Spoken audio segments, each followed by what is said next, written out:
वो वाहन 4 पहिया था, 6 पहिया या फिर उससे अधिक पहियों वाला, ये तो पता नहीं, परंतु उसकी हेडलाइट बहुत अधिक तेज थी और उसकी तेज हेडलाइट जैसे ही उस 12-13 साल के लड़के के चेहरे पर पड़ी, उसने देखा और देखते ही वो घबरा गया। वो कब्रिस्तान में एक कब्र पर बैठा था। उसने अपने कंधे पर मौजूद भारी वजन को छू कर देखा, कुछ भी नहीं था, लेकिन वजन तो था। उसके तिरपन कांप गए, उसके होश खराब हो गए। वहां से वो सरपट भागा। उसके मुख से एक ही शब्द निकल रहा था, भूत भूत भूत भूत।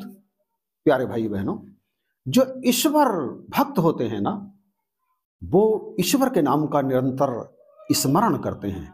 ईश्वर के नाम का स्मरण निरंतर करने को सिमरन करना कहते हैं। ईश्वर एक, नाम अनेक।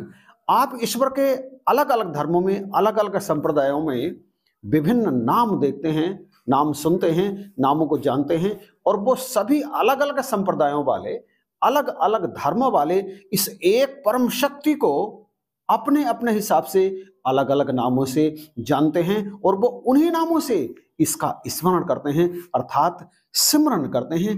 एक व्यक्ति, एक भक्त चाहे जिस नाम से जब ईश्वर का निरंतर स्मरण करता है, सिमरन करता है, तो ईश्वर के प्रति उसके अंदर श्रद्धा बढ़ती चली जाती है, आस्था बढ़ती चली जाती है। ये श्रद्धा और ये आस्था धीरे धीरे भक्ति में परिवर्तित होती चली जाती है और ईश्वर भक्त के बस में होते चले जाते हैं। जैसा कि कहा है, भगवान भक्त के बस में होते हैं। किसके भक्त बस में होते हैं? जो निरंतर भगवान को भजता है, और ऐसे भक्त के सभी कार्य रास होते चले जाते हैं। उसके अंदर चाहे बाहर डर कहीं भी हो, वो निरंतर सिमरन करने से धीरे धीरे समाप्त होने लगता है। परमात्मा उसकी सहायता करना आरंभ करते हैं। भूत प्रेत होते हैं या नहीं होते, ये आप मानते हैं या नहीं मानते, ये आपकी अपनी निजी राय है, परंतु मैं तो मानता हूं कि इस दृश्यमान जगत से अलग इसी जगत में एक और जगत है, जिसे हम अदृश्य जगत अथवा सूक्ष्म जगत कहते हैं।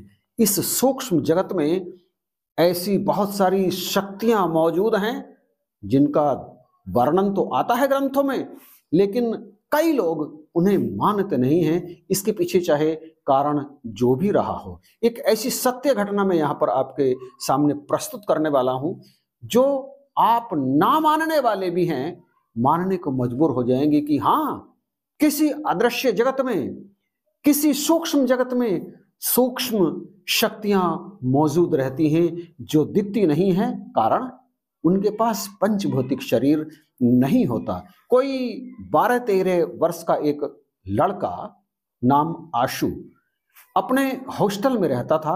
घर की बहुत याद आती थी, घर जाने को बहुत बेचैन रहता था। हॉस्टल में उसका जरा भी मन नहीं लगता था। घर याद करके एकांत में रोता भी था, जाना चाहता था, परंतु जाए कैसे? वहां इतना सख्त पहरा होता था कि किसी को भी हॉस्टल से निकलने की इजाजत नहीं थी। सारा दिन पढ़ाई या किसी और ऐसे ही काम में लगे रहते बच्चे, लेकिन हॉस्टल से बाहर जा ही नहीं सकते थे। वो तमाम प्रयास करता, तमाम उपाय लगाता, तमाम युक्तियां सोचता बाहर निकलने की, हॉस्टल छोड़कर भागने की, परंतु मौका नहीं मिल पाता था। एक रात ऐसा हुआ, वो रात को लगभग 11 बजे के लगभग अपने कमरे से बाहर निकला। कमरे से बाहर निकलकर कॉरिडोर में पहुंचा। कॉरिडोर से वो इमारत के बाहर निकला और उसने देखा हॉस्टल के एक तरफ की एक दीवार टूटी हुई थी। दबे पांव आगे बढ़ा, चारों तरफ नजर उठा करके देखा। हॉस्टल के रूम्स में से लाइटें झांक रही थी, परंतु सब उस समय सोए हुए होंगे, किसी की नजर भी उसमें की तरफ नहीं पड़ी। होटल का चौकीदार भी शायद अपने आनंद में मस्त होगा, कहीं कोने में पड़ा होगा। ये लड़का दबे पांव उस टूटी हुई दीवार की तरफ बढ़ा। चारों तरफ घुप अंधेरा था। उस अंधेरे को चीरता हुआ ये लड़का उस दीवार के पास पहुंचा जहां टूटी हुई दीवार थी, उसे पार किया तो इसने देखा सामने एक नाला था। इसने किसी तरह से उस नाले को पार किया, दूसरी तरफ पहुंचा और वहां से वो सरपट दौड़ने लगा। लगभग 10-15 मिनट दौड़ा होगा कि सामने उसे एक और दीवार दिखाई दी, बाउंड्री दिखाई दी।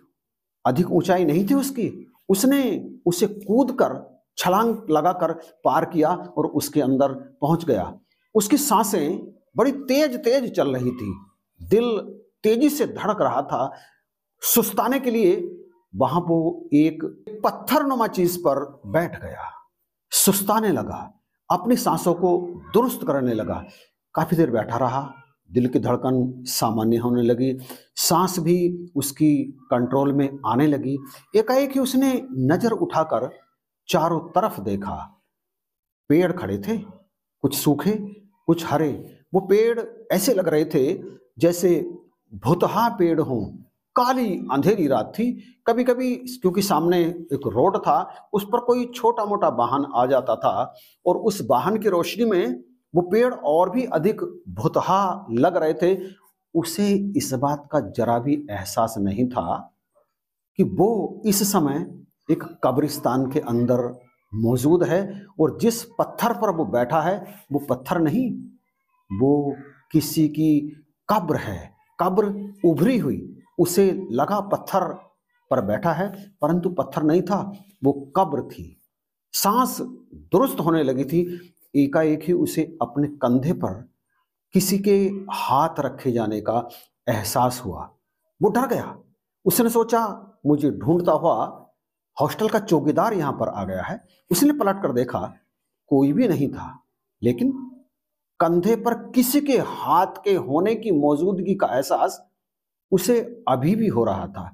उसने अपने आप को सामान्य दिखाने की कोशिश की, लेकिन लेकिन लेकिन हाथ का दबाव अभी भी उसके कंधे पर था।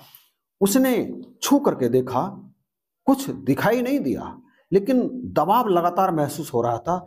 उसने हिलने डुलने की कोशिश की, हिल डुल नहीं पाया। उसे स्पष्ट एहसास हो रहा था कि उसे किसी ने जकड़ रखा है, दो हाथों ने उसे कस के पकड़ रखा है। उसने अपने आप को छुड़ाने की बहुत कोशिश की, परंतु छूट नहीं पाया। एकाएक ही उसे भगवान के नाम का स्मरण हो आया और वो जोर जोर से स्मरण करने लगा। परिवार उसका बचपन से ही गुरु भक्त था, गुरु से ज्ञान भी मिला हुआ था, नामदान भी मिला हुआ था। जो नामदान मिला था उसी का वो निरंतर उच्चारण करने लगा और लगातार जैसे ही वो उच्चारण करता चला जा रहा था, उच्चारण का समय जैसे ही बीतता चला जा रहा था, उसे किसी के द्वारा अपने आप को जकड़े जाने का एहसास धीरे धीरे हल्का होता चला जा रहा था। ऐसा लग रहा था उसे जैसे कोई जिसने उसे जकड़ रखा है धीरे धीरे उसे छोड़ देगा। एकाएक ही किसी भारी तेज लाइट, किसी वाहन की तेज रोशनी वहां पर पड़ी और उसने देखा वो कब्रिस्तान था। किसी कब्र पर बैठा था वो। और ये सोचते ही, ये ध्यान में आते ही, ये समझते ही उसके होश खराब हो गए, तिरपन कांप गए। वो बुरी तरह से डर गया, मुंह से चीख निकली और वहां से वह सरपट भागा रोड की तरफ, जहां वो भारी वाहन जिसकी रोशनी जब उसके चेहरे पर पड़ी थी तो वो वाहन वहां से निकल चुका था। उसी दिशा में, जिस दिशा में वो वाहन गया था, वह दौड़ता चला गया रोड पर, दौड़ता चला गया, दौड़ता चला गया। अचानक उसे अपने चेहरे पर किसी और वाहन की तेज रोशनी पड़ी। उसके कदम ठिठक गए, वाहन उसके ठीक सामने आकर रुका और ये लड़का उस वाहन के बोनट पर जाकर गिर गया। वो एक रात्रि में गश्त करने वाली पुलिस की गाड़ी थी। बोनट पर गिरते ही गाड़ी रुकी, उसकी खिड़कियां खुली और 2-3 पुलिस वाले बाहर निकले। उन्होंने उस लड़के को उठाया, वो बेहोश हो चुका था। उन्होंने उसे गाड़ी में डाला, थाने ले आए। थाने लाने के बाद में उन्होंने उसके मुंह पर, उसके चेहरे पर ठंडे पानी के छींटे मारे और कई बार छींटे मारने के बाद वो लड़का धीरे धीरे होश में आया। और अब पुलिस वालों ने उससे पूछा, बेटा तुम कौन हो? रोड पर कैसे दौड़ रहे थे? इस पर उस लड़के ने बताया, मैं यहाँ रास्ता भटक गया था। फिर उससे पता पूछा गया, उसने अपना पता बताया और फिर अगले दिन प्रातःकाल ही उस लड़के को उसके घर पहुंचा दिया गया। पुलिस वालों को इस लड़के ने अपने साथ घटी इस घटना के बारे में बिल्कुल भी नहीं बताया। ये भी नहीं बताया कि वो हॉस्टल से भागा है, क्योंकि उसके दिमाग में कहीं ना कहीं ये चल रहा था कि यदि मैं ऐसा बता दूंगा तो पुलिस वाले मुझे वापस मेरे हॉस्टल में ही भेज देंगे। उसने उनसे झूठ बोला कि रास्ता भटक गया था। जब वो घर पहुंचा, गुमसुम रहने लगा, घर वाले परेशान होने लगे, आखिर है क्या? ये बीमार सा हो गया। डॉक्टर्स को दिखाया, परिणाम कुछ भी नहीं निकला, क्योंकि कोई शारीरिक व्याधि थोड़ी थी।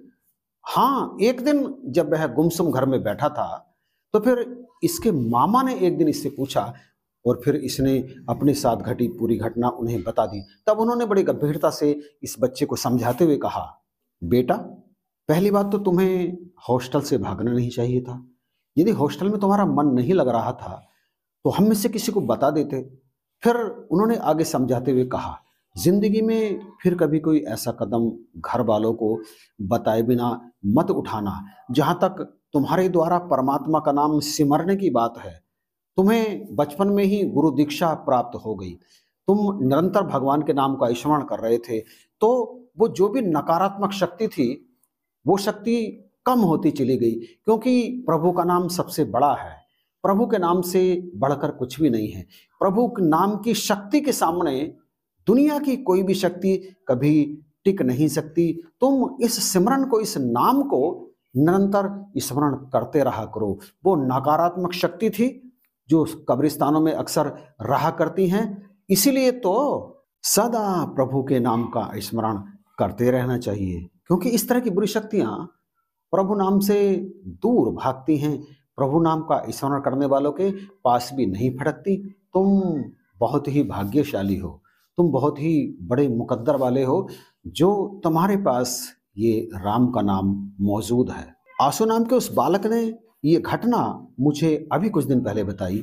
इस समय उसकी उम्र लगभग 33 साल है। आज भी जब वो उस घटना को याद करता है तो उसके चेहरे पर मुस्कान आ जाती है और प्रभु के नाम का स्मरण करके वो अपने आप को और दृढ़ महसूस करता है। और निश्चित ही इसमें कोई संदेह की गुंजाइश थोड़ी है कि प्रभु का नाम सदा सुखदाई, जिनके जीवन में प्रभु नाम होता है ना, उनके जीवन में सदा सुख ही बरसते हैं, खुशियां ही उनके जीवन में रहती हैं।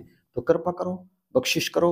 इस घटना के बारे में आपका क्या विचार है? आप किस नजरिए से इसे देखते हैं? कमेंट में बताइएगा जरूर। वीडियो यदि पसंद आया है तो शेयर कीजिएगा, लाइक कीजिएगा। चैनल पर यदि नए हैं तो आप इसे सब्सक्राइब जरूर कीजिएगा। इन्हीं शब्दों के साथ वीडियो देखने के लिए आपका बहुत बहुत धन्यवाद।